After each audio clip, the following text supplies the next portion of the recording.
E aí, pessoal? Tranquilidade, beleza? Estamos aí para mais uma aula, beleza? A gente vai estudar sobre função, tá bom? Então, antes da gente começar aí, vamos orar rapidinho, tá bom?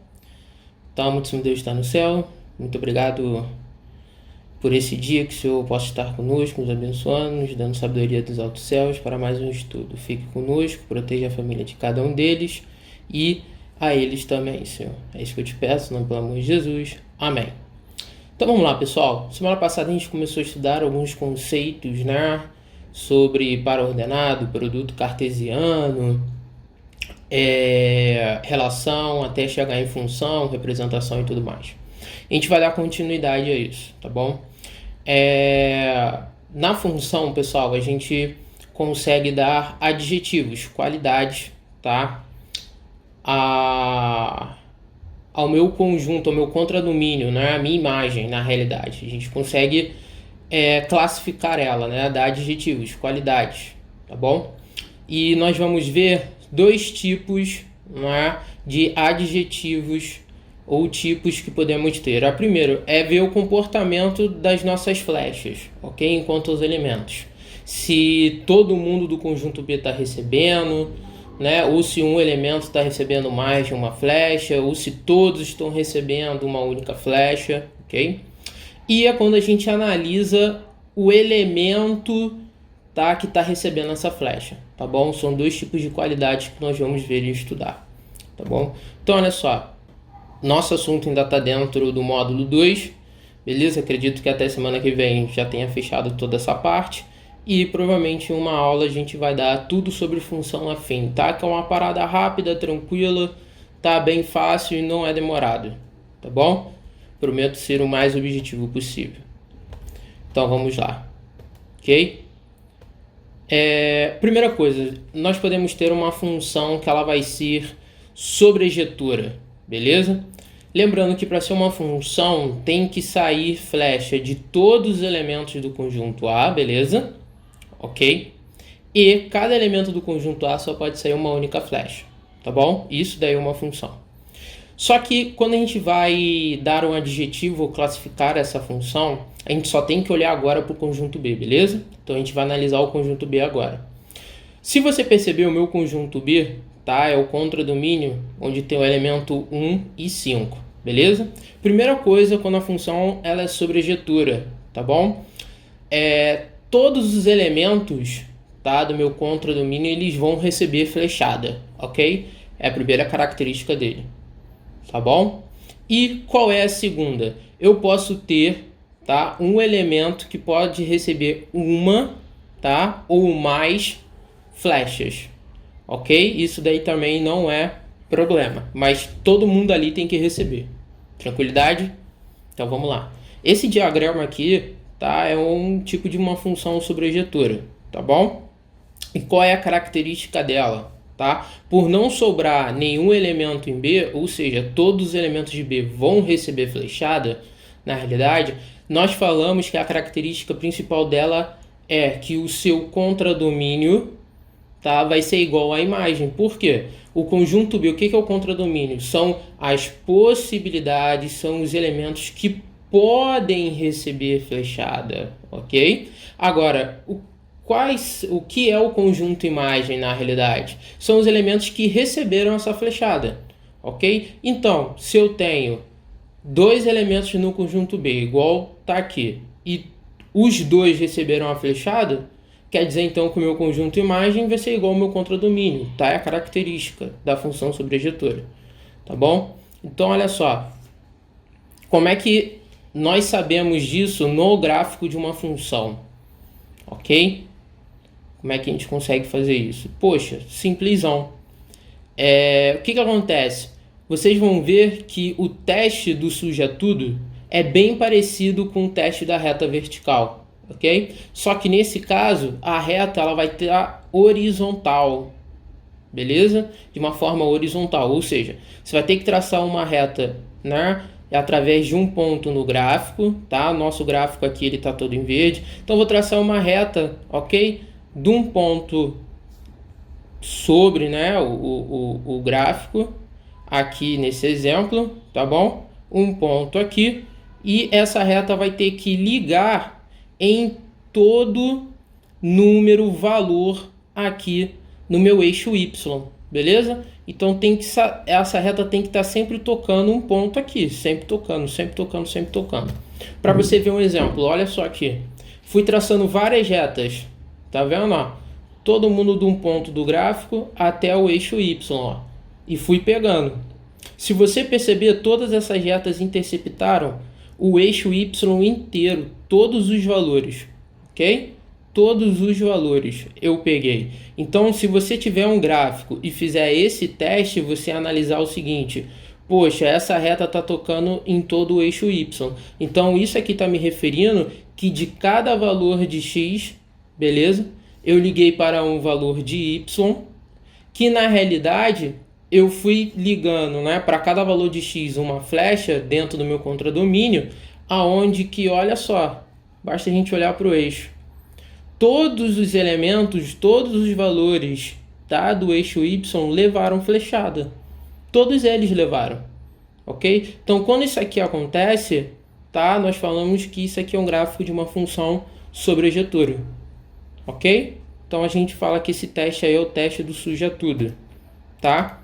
Um outro exemplo, isso aqui, tá, é uma representação de uma função do segundo grau, tá bom? Que a gente vai estudar lá para frente, ok? Mas isso aqui é um gráfico de uma função, tá bom? Se você perceber, quando eu traço essas retas todas na horizontal, olha o que acontece. Esse pedacinho aqui, ó, que é o restante dos números negativos do eixo Y, a reta não bateu aqui, beleza? Não interceptou o eixo Y, os valores do eixo Y daqui para baixo, ó. Não pegaram, diferente do último. Então, se não pegou o eixo Y por completo, cara, então esse gráfico aqui não é uma função sobrejetora, tá bom? Não é. Agora, olha aí esse gráfico que é interessante, tá? Galera, isso aqui é uma função modular, beleza? Que a gente também vai ter um estudo bem específico para esse tipo aqui de função, tá? Em breve, tá? Não vou falar daqui a pouco, mas será em breve, tá bom? Que é o seguinte, qual é a leitura que ele está me falando, tá? Minha função, beleza? Ok? Tá falando que os elementos do meu domínio, ou seja, os valores de x aqui, ó, do eixo x, ok? É o conjunto numérico dos números reais, beleza? E o meu contradomínio, beleza? Meu contradomínio, tá? Vão ser os elementos dos reais também, porém, ele fala que os números que vão receber, tá, a flechada, ou seja, o valor de y que eu for encontrar, ele vai ser os números reais positivos, beleza? Ou seja, eu estou descartando completamente a parte negativa. E se eu traçar realmente a minha reta, né, na horizontal, olha só o que acontece. Você está vendo que a reta pega todo o eixo positivo, né? E se eu quiser pegar uma continuação aqui do y, do 7, 8, 9 para cima, cara, isso daí também vai continuar acontecendo, tá? Cada ponto aqui, ó, tá? Vai ligar em um valor de y, vai ligar em todos positivos, tá? Então o que a gente tem que ficar ligado? Na restrição do meu domínio, ok? E quem do meu domínio, dos elementos que vão partir a flecha, vão ligar. Que conjunto é esse? Tá? Então ele me colocou uma restrição. Isso aqui é possível? É. Tá? Se ele não tivesse dado, né, o R+, tivesse dado só o R, aí essa função já não seria sobrejetora. Tá bom? Então tem que ficar atento a esse detalhe. Ok? Agora a nossa função que ela é injetora, ok? Qual é a característica desse tipo de função, tá? Seguinte, no meu contradomínio não necessariamente, tá? Você nem todos os elementos precisam levar flechada, tá? Nem todos. Por exemplo, aqui somente o 1 e o 5 levaram. Ah, o 4 sobrou, não tem problema, tá? Na injetora vai sobrar alguém, ok? Sempre vai sobrar alguém, tá bom? E qual é o detalhe inovador nessa, tá? O número que está levando flechada, ok? Ele só vai receber flechada de um único valor de x, beleza? Ou seja, esse elemento 1 só vai receber uma flechada, mas nenhum outro valor de x vai ligar com ele, tá? Se fosse aqui no caso do 5, né? Nesse caso, ele só vai receber uma única flechada, mas ninguém vai receber. Ele não vai receber uma segunda, terceira ou quarta flechada, ele só recebe uma única flechada, ok? Então, na função injetora, nós falamos que pode sobrar alguém, beleza? E a pessoa que recebe a flecha, ele só recebe uma única flecha, ok? Então, olha só. Em B, quem leva flechada só leva uma, ok? E, observando quem levou flechada, sabemos quem lançou a flecha. Por quê? Se eu olhar só para o conjunto B, poxa, beleza. Já que um elemento só recebe uma única flechada, eu consigo identificar meu valor de x, ou seja, o elemento do conjunto A que partiu a flecha, ok? Quem lançou a flecha, tá bom? Então, ó, a gente fala que fazemos o teste do passa uma, tá bom? O que isso significa? Vou traçar, né, várias retas, igual o último caso, tá? Quando a função é sobre ejetura, tá? Uma reta na horizontal e ela tem que tocar, ok? Em um único ponto, beleza? Então o que isso significa? Se essa reta tocar, tá vendo? Em um único ponto aqui no meu eixo, tá? Tanto no gráfico quanto no eixo Y, intercepta, pô, beleza. Tá? Eu já sei que ela vai ser injetora. Por exemplo, essa reta aqui, quando eu tracei, ó, ela tocou em um único ponto no gráfico, único ponto no gráfico, único ponto no gráfico, único ponto no gráfico, único ponto. E assim por diante, beleza? Para você ver, tenho outros aqui para cima, tá? Que podem ter sobrado. Aqui também, ó. Essa parte aqui eu não botei. Por quê? Pode sobrar, beleza? Não tem problema nenhum, tá? Agora, olha só esse exemplo, tá? Esse exemplo aqui, que nós falamos que é uma função sobre injetora, nesse caso aqui, ela já não vai ser injetora, né? Por quê? Porque na sobreinjetora, todo mundo tem que receber flechada, ok? Na injetora, não, ok? Pode sobrar alguém e vai sobrar alguém. Aqui não sobrou ninguém. Então nós falamos que esse gráfico aqui dessa função modular, ok? Esse gráfico aqui, onde eu estou passando o mouse, ok? Ela é sobreinjetora e não injetora, tá bom? Nós temos a função bijetora, ok? O que é uma função bijetora? Quando ela é sobreinjetora e injetora ao mesmo tempo. Ela é as duas coisas. Então nós falamos que ela é bijetora, ok? O que acontece? Se você percebeu, ó, todos os elementos do conjunto B, tá? Todos os elementos do meu contradomínio receberam flechada, ok? E cada elemento só recebeu uma única flechada. Então, valeu, ok? O que eu quero que vocês observem aqui é só o seguinte, tá bom? É que se nós invertermos o sentido da flecha, quando eu falo invertermos o sentido, em vez de cada flecha sair dos elementos do conjunto A, vai ser o contrário. Cada flecha vai sair do conjunto B agora, beleza? E os elementos do conjunto A vão receber a flechada. Se você inverter isso daí, nós vamos ver que esse tipo de função ela tem uma particularidade, tá? Que quando eu inverto, ok, os sentidos das flechas, esse diagrama vai me mostrar que isso aqui ainda permanece e será e é uma função, ok? Uma particularidade aí, tá bom? Agora, quando a gente analisa os elementos, né? Tanto o elemento que está saindo a flecha e o elemento que está recebendo a flechada, né? Quando a gente consegue analisar esses valores e o comportamento nas quais aparecem, tá? Agora nós vamos dizer que eles são outros tipos, tá, de função, que pode ser uma função par ou ímpar, ou crescente ou decrescente, que vamos ver daqui a pouquinho, ok? Se liga aqui o que está acontecendo. Eu marquei nesse gráfico aqui uns pontos, beleza? Que eu quero que você analise comigo. Olha só o comportamento dele. Quando eu pego valores de x simétricos, tá? Para quem não lembra o que é simétrico, simétricos são valores com sinais opostos. Então, por exemplo, aqui é um positivo e aqui é um negativo, ok? Olha os valores de y que eu encontrei. 1, tá? Para quando o x é positivo, tá? Quando o x é um negativo, tá? Que é o simétrico do valor que nós tínhamos aqui, ó, para x, o mesmo valor que eu achei para y também foi o quê? 1. Olha só aqui também, x menos 2. Achei a minha imagem, 4. Vamos pegar o simétrico de x do meu domínio, que é o 2 positivo?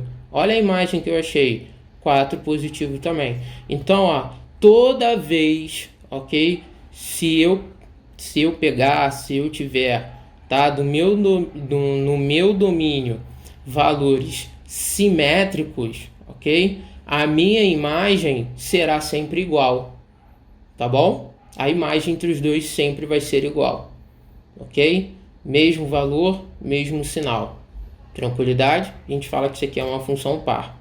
Qual é a diferença para a função ímpar, tá?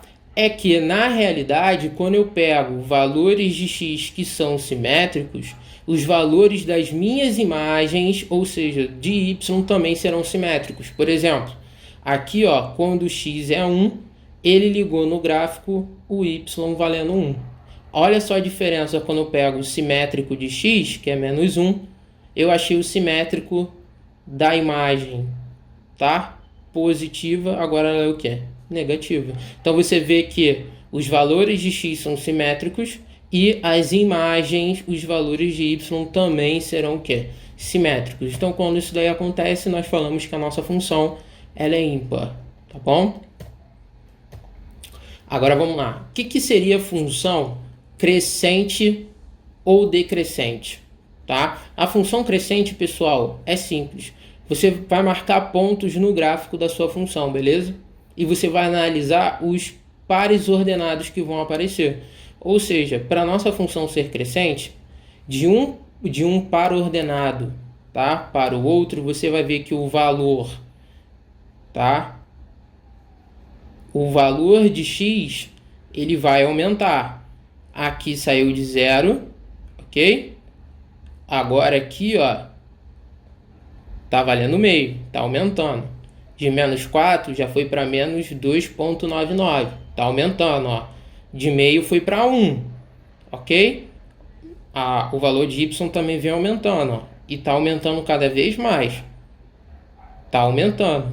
Ou seja, toda vez que você tiver um par ordenado, tá? Ou pares ordenados do gráfico, onde o valor de x vai aumentando e o de y também, nós falamos que a nossa função ela vai ser crescente, ok? Para nossa função ser decrescente, beleza? O que tem que acontecer? Os valores de x vão aumentando cada vez mais, porém o valor de y ele vai diminuindo, ok? Por exemplo, ó, de 0 já foi para 0,33, aumentou, ok? Ó, de 0,33 aqui no gráfico, tá? Ó, já foi para 0,66, depois para 1,33. Os de y foram diminuindo. 6 foi para 5, 4,03, 3, 2,02, 1,02, 0, menos 1, menos 1,90. Você percebe? O valor de x vai aumentando, mas o de y diminui. Então, função decrescente, ou seja, função crescente, os valores de x aumentam e o de y também. Decrescente, os valores de x aumentam, mas os de y diminuem, ok? Estão caindo. Galera, para a gente construir o gráfico de uma função, beleza? Para a gente construir o gráfico, basta a gente respeitar 3 passos nessa respectiva ordem, ok? Quais são? Primeiro, construir uma tabela, beleza? Nessa tabela você mesmo vai escolher os valores de x. Ah, professor, como assim os valores? Você vai escolher o valor de x, ok? Você vai escolher no mínimo 4 valores para x, ok? Tem que começar do negativo, passar pelo zero e ir em direção ao positivo. Sempre, professor, sempre. É você quem vai escolher os valores de x, tá? É você que escolhe, tá bom? E você vai utilizar eles para achar o valor de y. Segundo passo, você vai achar esses pares ordenados, ok? Valor de x e o valor de y, e vai marcar no plano cartesiano, ok? Marcou no plano cartesiano, marcou no plano cartesiano, na realidade, terceiro e último passo só vai vir ligando.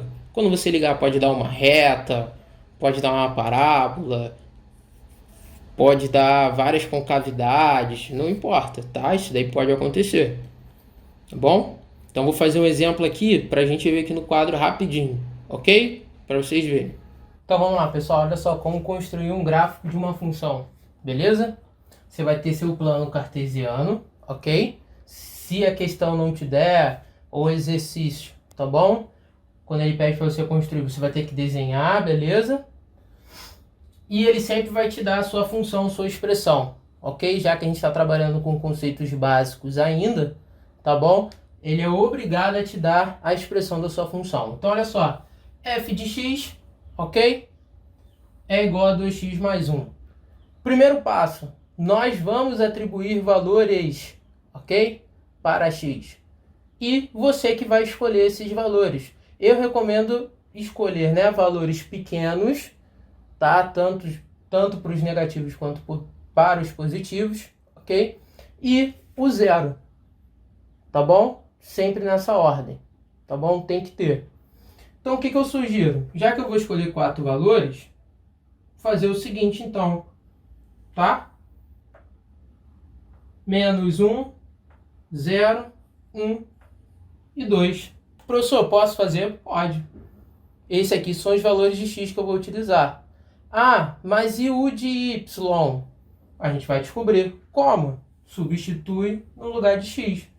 Então, ó, 2 vezes menos 1, ok? No lugar de x botei menos 1, mais 1.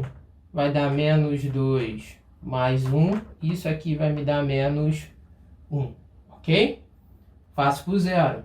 2 vezes 0 mais 1 vai dar 0 mais 1, deu 1, ok? Faço para um positivo. 2 vezes 1 mais 1, 2 mais 1, deu 3. Faço para o 2. 2 vezes 2 mais 1, 2 vezes 2, 4, mais o 1, 5, beleza? Então, olha só. Essa aqui é minha tabela que eu construí. Professor, poderia ter usado números diferentes? Sim, mas o certo é ter negativo, o zero e o positivo, tá? Qualquer valor negativo, positivo e o zero tem que ser fixo, tá? Eu sugiro. E sugiro também valores menores que pode facilitar a sua conta, tá bom? Qual é o segundo passo? A gente marcar isso aqui no plano, beleza? Então, por exemplo, o primeiro ponto, x menos 1 e y menos 1. Então, ó, menos 1 e menos 1 aqui, ó. Eu vou apagar o menos 1 aqui e vou botar ele em cima, tá? 1 e menos 1. Tá aqui o ponto, ok? Segundo ponto, ó, x0, y1. Toda vez que o x for 0, tá? Lembra da matéria da semana passada? O ponto onde vamos marcar é exatamente em cima do valor de y, que nesse caso é 1. Ó. Então você vem aqui e marca o ponto. Ok? Deixa eu marcar o ponto com outra cor para ficar mais fácil. Ok? De roxo. Tá bom? Depois, 1 e 3, ó. x1, achei o y3. Então, ó, 1 e 3.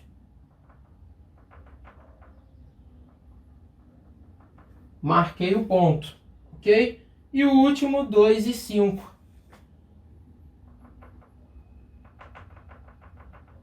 Aí você vem e marca. No final de tudo, né, o que você tem que fazer? Na realidade, tá? É só ligar esses pontos, ok?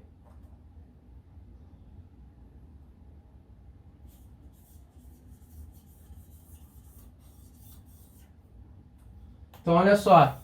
Essa retinha aí em vermelho representa o gráfico da minha função. Acabou. São esses passos, ok? Às vezes a função ela pode ser uma reta, às vezes vai dar uma parábola, ok? Às vezes pode ter várias ondulações, várias concavidades, ok? Mas é sempre ligando que você vai achar essas variações, beleza? Vamos lá, pessoal. Determinação do domínio, na realidade, é eu restringir o meu domínio, beleza? O que é eu restringir? Só vou conseguir utilizar uma parte dos valores no eixo X, beleza? Eu não vou conseguir usar todo o eixo, só uma parte. Então a gente fala que isso é determinar o domínio. Então quando que isso daí acontece? Ok? Primeiro, quando eu tenho uma expressão, beleza? Com o x no denominador da minha fração, ok? Essa expressão ela sempre tem que ser diferente de zero, tá bom? Segundo passo, tá? Ou segundo caso, melhor assim dizendo, tá? Quando eu tenho uma raiz de índice par, ok? Na minha função, e dentro dessa raiz eu tenho uma expressão, ok? Quando isso daí acontece, pessoal, nós falamos que a nossa expressão tem que ser um valor maior ou igual a zero, ok? E no último caso é quando acontece os dois ao mesmo tempo, tá bom? Que é o seguinte, no denominador vai ter uma raiz, beleza? De índice par, e dentro dessa raiz no denominador eu vou ter uma expressão com x. Então eu já sei que a minha expressão ela vai ter que ser maior do que zero, ok? Eu vou fazer os exemplos aqui no quadro agora, beleza?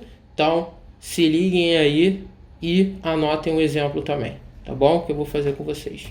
Vamos lá, pessoal, olha só. Restrição aí, beleza? Do nosso domínio, beleza? Então, olha só, exemplos aí para a gente determinar o domínio dessas funções. O primeiro exemplo, tá, que eu falei, é quando só tem uma expressão no meu denominador, beleza? Não importa quem está no numerador não, pode ser 1, 2, 3, número negativo, tá bom? Não importa. Se a expressão estiver somente no denominador, nós vamos fazer isso aqui, ok? Que é o seguinte, eu sei que a expressão que está no meu denominador, tá?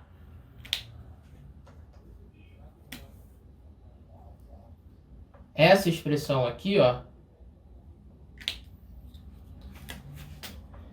ela no final ela tem que ser um número diferente de zero, ok? Ah, professor, por quê? Porque quando você estudou fração lá, ó, desde com a titia Teteia, o que ela ensinou para você? Gente, não pode ter uma fração com denominador zero. Por quê? Essa conta é impossível de ser feita. 2 dividido para zero. É impossível, não existe, ok? Então, eu tenho que descobrir o valor, beleza? Tá? Que ao substituir no lugar de x aqui, tá? Na expressão que está no denominador, eu sei que ela vai dar zero. Por quê? Se eu descobrir que valor é esse, eu já sei que ele não vai poder assumir, ok? Então, olha só, o que a gente utiliza então? Qual é a sentença?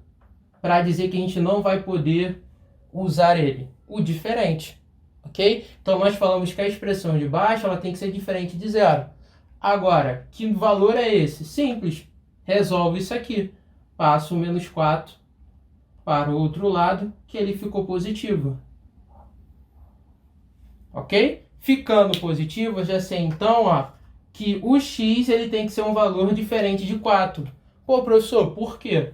4 menos 4 dá quem? Dá 0. Isso não pode acontecer. Então, falamos que o domínio, tá, de f, ok? Você pode escrever assim, é o conjunto dos números reais, beleza? Menos o 4, beleza? Ou seja, eu estou pegando todos os números dentro do conjunto numérico dos reais e estou tirando só o 4, tá? Ou, se você quiser escrever, domínio da minha função f, que eu botei, tá? Abre chaves, linguagem de conjuntos, x pertence aos reais, tal que, e você sempre vai repetir a resposta, x diferente de 4, tá bom? Acabou, tá bom? Só isso aqui que você vai fazer. Agora, no meu segundo exemplo, tá? O que acontece? Aqui, primeiro, eu tenho o índice da minha raiz é par, beleza? E eu lembro que eu não consigo tirar, tá? Raiz quadrada ou qualquer raiz, tá? De um número negativo quando o índice ele é par, beleza? Ah, professor, e quando o índice for ímpar? Quando o índice for ímpar, tá beleza.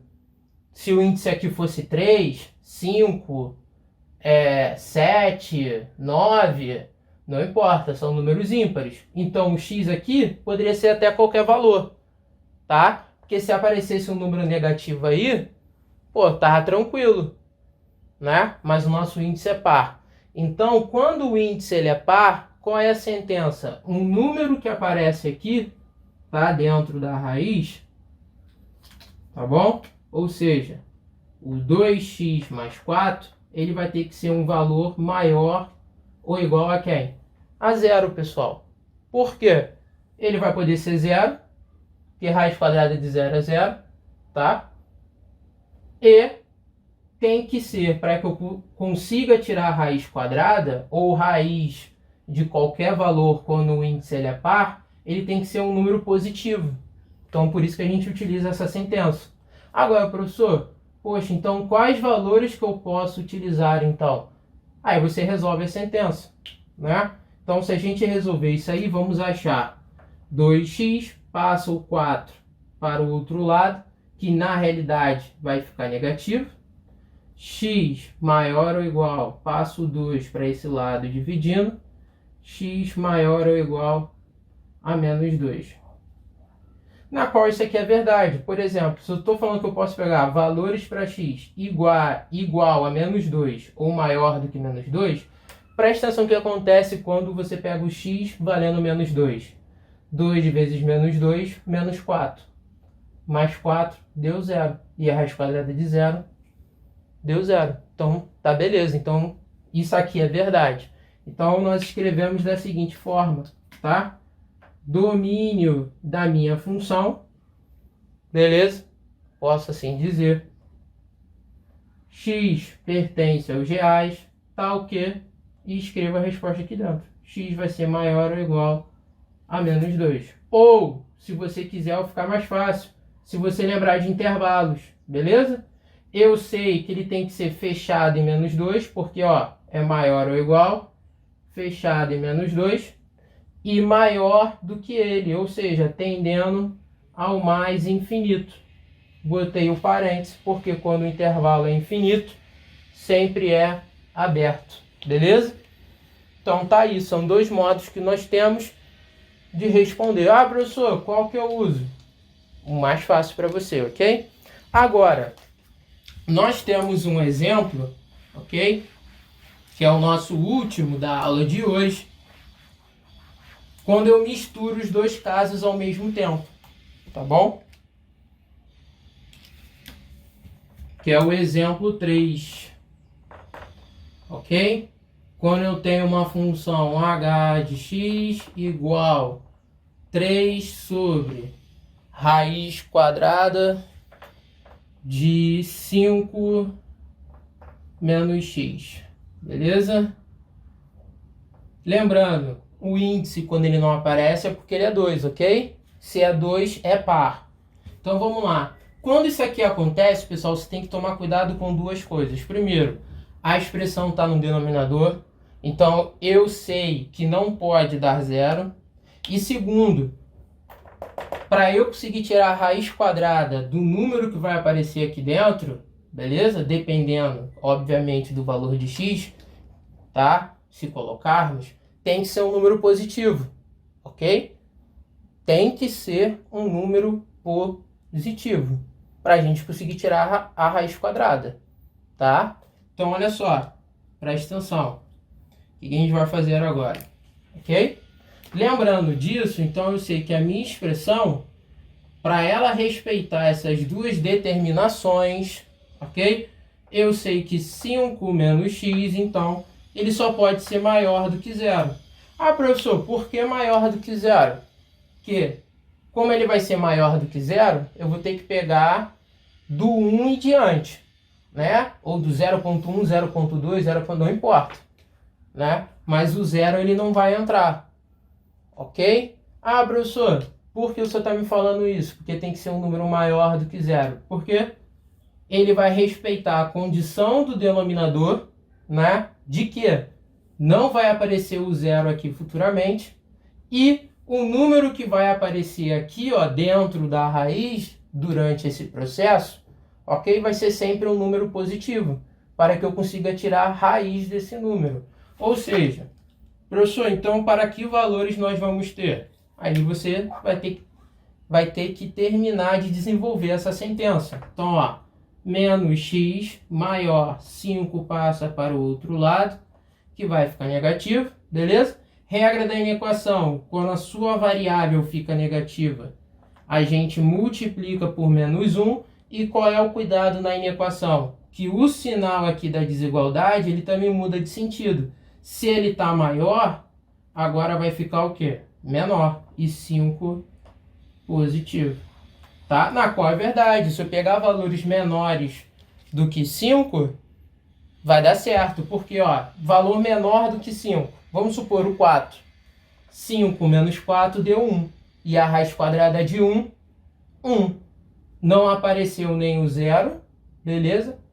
E o valor que apareceu antes aqui, né, é um valor positivo na qual eu consegui tirar a raiz quadrada. Então, respeitou as condições anteriores que nós vimos. Então, como é que a gente determina, né? Ó, perdão aqui nesse exemplo, tá? Ele falou que a função aqui é g, então aqui também é g, ok? Então, olha só. Aqui, ó, como é que a gente escreve o domínio da minha função? Pô, simplesão. Domínio da função h, né, vai ser igual x pertence aos reais, tal que, e você repete, né, a resposta da sua inequação aqui dentro. X menor do que 5, beleza? Ou, se você quiser escrever na forma de intervalo, ok? Eu sei que se eu estou pegando números menores do que 5, então eles vão tender ao menos infinito. E como é menor, bolinha aberta, então também vai ser aberto em 5. Beleza, pessoal? Show de bola? Então, olha só, por hoje, eu quero que vocês anotem todos esses exemplos do nosso vídeo, tá? No seu caderno, esse é seu trabalho, beleza? Qualquer dúvida, teremos aula no Zoom, ao vivo, beleza? No mesmo horário, vou mandar o convite para vocês, ok? Para a gente tirar dúvidas de alguma coisa, claro, que vocês não tenham entendido, tá bom? E deixo na quarta-feira também, depois da nossa aula, uns exercícios aí para praticarmos. Tranquilidade? Pessoal, tamo junto, até a próxima e beijos e abraços do tio Dudu. Valeu!